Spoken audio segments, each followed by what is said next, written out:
Pendant 8 ans, j'ai sélectionné mes actions une par une. Je lisais les bilans, je comparais les ratios, j'étais convaincu de faire mieux que le marché. Mon rendement annualisé sur cette période 4,2%.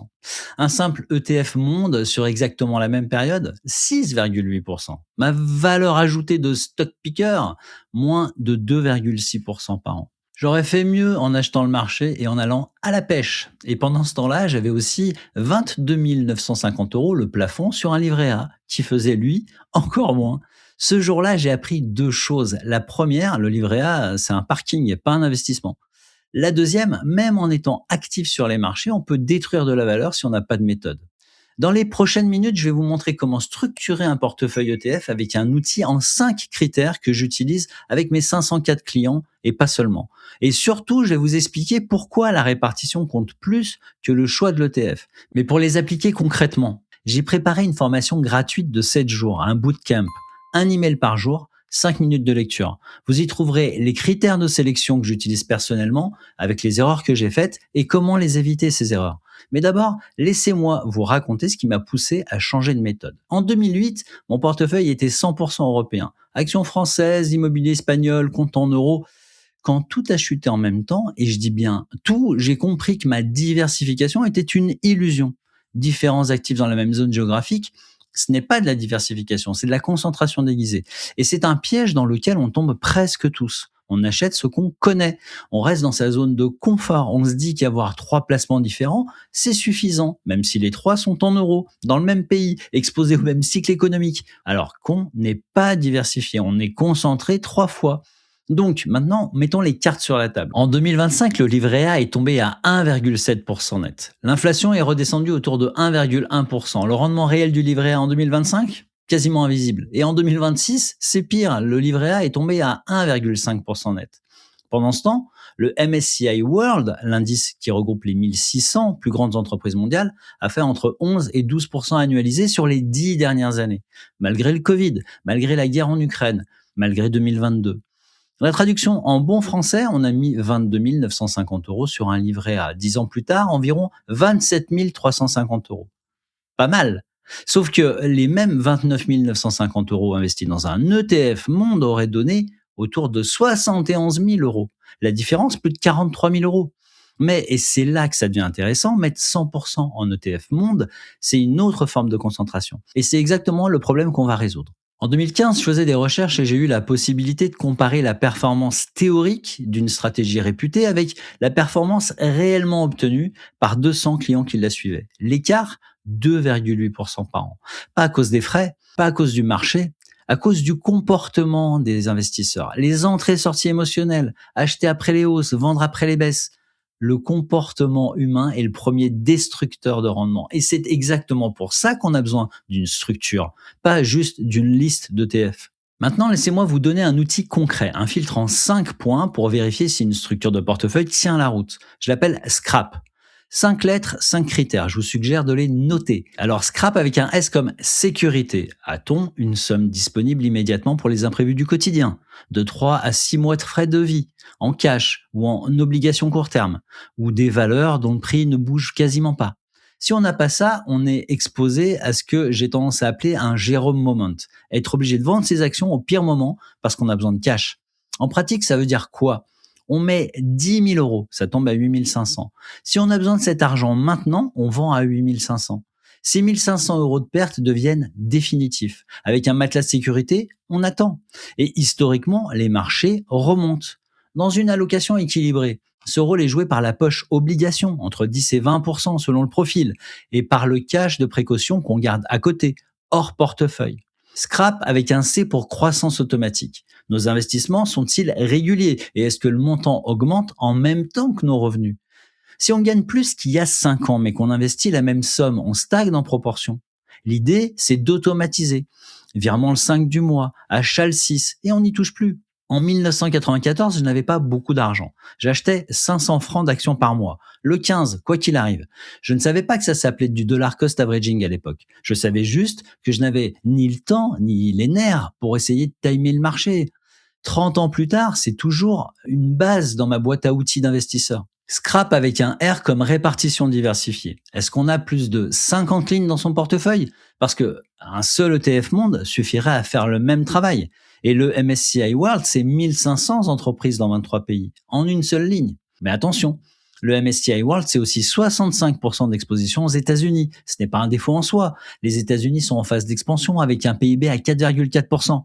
Mais il faut en être conscient. Pour un portefeuille équilibré, on cherche à combiner plusieurs poches. On a un socle large de type ETF monde, jamais plus de 15% sur un seul ETF. Donc on répartit sur au moins 3 ETF monde de sociétés, de maisons différentes. On ajoute une poche marché émergent, 10% maximum quand on débute parce que les variations y sont violentes. L'Inde, la Chine, Taïwan, le Brésil, ces économies représentent 40% du PIB mondial. Et une poche de protection aussi, matières premières, or, obligations. En 2022, quand tout le reste plongeait, la poche matières premières a fait plus 14,8%. Scrap avec un A pour absence de paris sectoriel.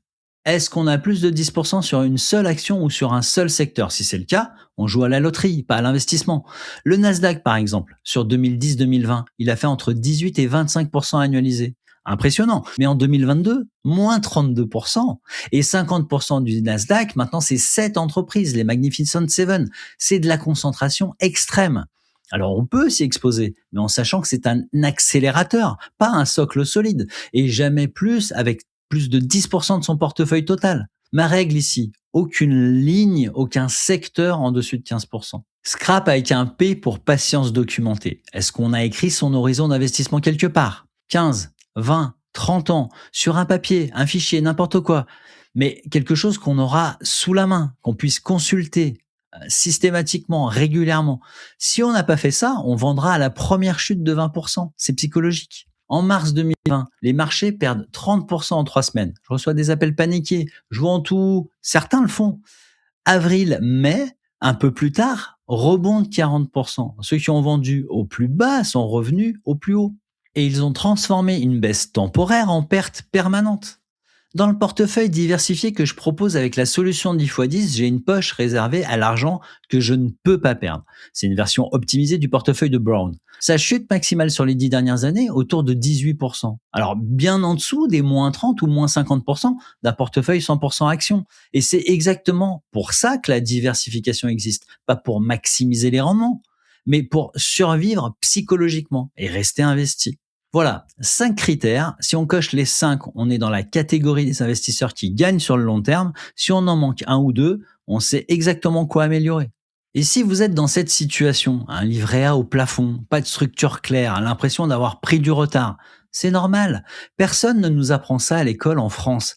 L'infobésité, comme l'appellent les médias, c'est ça. On a trop de possibilités disponibles, trop de critères contradictoires, trop d'avis. Le fameux trop de choix tue le choix. Et ce n'est pas de notre faute, c'est pas de votre faute. Le système est conçu pour vous faire perdre entre les frais cachés, les produits complexes et les recommandations intéressées. Mais maintenant que vous avez le framework Scrap, vous avez un filtre et vous pouvez commencer à construire. Concrètement, cette semaine, vous pouvez faire 3 choses. Première chose, choisir la bonne enveloppe. PEA, un plan épargne en action pour les ETF européens éligibles. L'avantage fiscal est considérable après 5 ans. Ou CTO, compte titre ordinaire, pour le reste, notamment les ETF qui ne sont pas éligibles au PEA.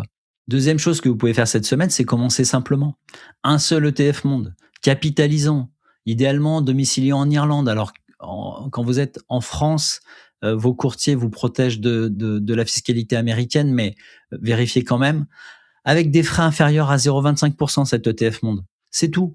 Vous pouvez ajouter les autres poches progressivement, un trimestre après l'autre. Si vous n'êtes pas sûr, commencez par cette seule ligne. Elle fait déjà le travail. Troisième chose, automatiser. On est à l'ère de l'IA. Virement automatique, achat programmé, rééquilibrage une fois par an, pas plus. Si un ETF a dépassé sa cible de plus de 5 points, vous vendez le surplus et renforcez les positions qui ont baissé. Le but, c'est de ne plus y penser. Quand on est débutant, plus on touche à son portefeuille, plus on détruit de la valeur. Les meilleurs résultats parmi les 504 clients de la solution 10x10 ou même de la totalité des portefeuilles que j'ai pu consulter ne viennent pas des gens les plus sophistiqués. Ils viennent de ceux qui appliquent les règles sans surréagir aux variations quotidiennes. Maintenant, soyons transparents. Il y a des choses que je ne sais pas. Je ne sais pas si les marchés vont corriger de 20% dans les 6 prochains mois. Je ne sais pas comment la politique monétaire va évoluer en Europe. Je ne sais pas quel pays émergent surperformera la prochaine décennie. Par contre, ce que je sais, après avoir traversé 5 crashs majeurs depuis 1994, les obligations en 94, la bulle Internet en 2000, les subprimes en 2008, la crise de l'euro en 2011, le Covid en 2020, alors, ce que j'ai appris, c'est que les marchés se sont retournés à chaque fois et que ceux qui avaient une structure ont traversé les crises sans inquiétude et les autres, ils ont cristallisé leurs pertes. Ce que j'ai appris également, c'est que le risque de change, ça existe. Quand on achète du dollar ou du yen, les mouvements de devises peuvent amplifier ou réduire le rendement. En 2016, un de mes investissements a fait plus 8% en dollars, mais l'euro s'est renforcé de 10%. Et le résultat net, pour moi, ça a été moins 2%. Il faut en être conscient. Surtout avec des horizons d'investissement courts. Mais surtout, ce que j'ai appris, c'est que le pire ennemi, c'est le comportement. Quand ça baisse, on vend. Quand ça monte, on attend que ça baisse pour acheter. Résultat, on achète haut, on vend en bas, et c'est l'inverse de ce qu'il faut faire. L'automatisation est le meilleur antidote à la psychologie. J'investis mon propre argent selon les principes que je vous communique. Je n'ai aucun lien d'affiliation avec quelque plateforme que ce soit. Alors, je vous ai donné les principes aujourd'hui, le framework Scrap et la logique de répartition. Mais pour les appliquer concrètement, calculer le matelas de sécurité adapté à votre situation, dimensionner chaque poche d'investissement, choisir les critères de sélection des ETF et éviter les erreurs qui coûtent cher sur 10 ans. J'ai préparé une formation gratuite de 7 jours, un bootcamp, un email par jour, 5 minutes de lecture. Vous y trouverez les critères de sélection que j'utilise personnellement, avec les erreurs que j'ai faites et comment les éviter ces erreurs. C'est gratuit, sans engagement et le lien est en description. Et si vous avez encore des doutes et vous voulez savoir comment on gagne vraiment de l'argent en bourse, comment se fait le profit en bourse, c'est dans la vidéo qui s'affiche.